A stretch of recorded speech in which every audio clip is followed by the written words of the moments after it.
เจ้านะ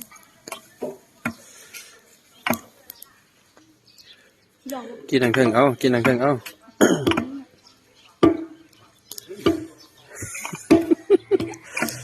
คือติวพี่เองอ่ะจะเอาปลายลงดินไหมง่ายไปไหมจะไป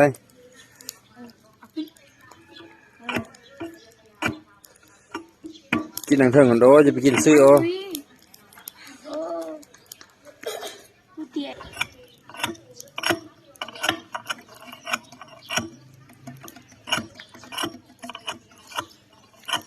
ออกกำลังกาย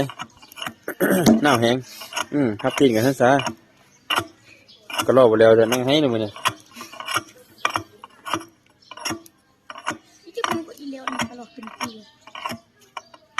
ปีหน้าเนี่ยแล้วปีนัดมาต่อปีนายปีนัดมันก็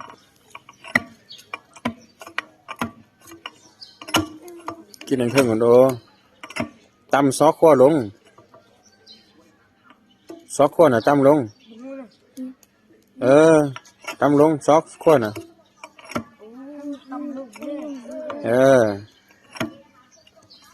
กินเทิงมันน่ะซับกินเทิงมันน่ะ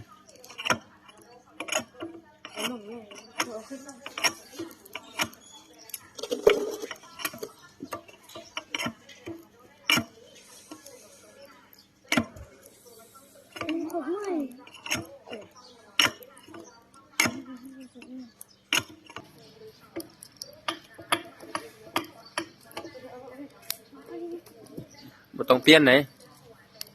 ดำนั้นเนี่ยตัวนั้นนะล่วงใช้กันไหนจะไปอยู่ของนั้นเลยหรอว่างไหนเขียวจึงเจ้านั่นลมดม ถือเขียวตับเนี่ยแล้วซาดนั่นแหละกระต่ายให้ไอ้ยาเขียวกระต่ายเสียเลยเจ้ากันถือขั้นเลยแม็กนี่ไหมปีบ่มาอีกแกงหัวน่าจะ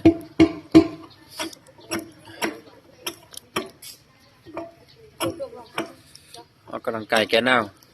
โอ้ยทางจำสิตกสังหัวน่ะ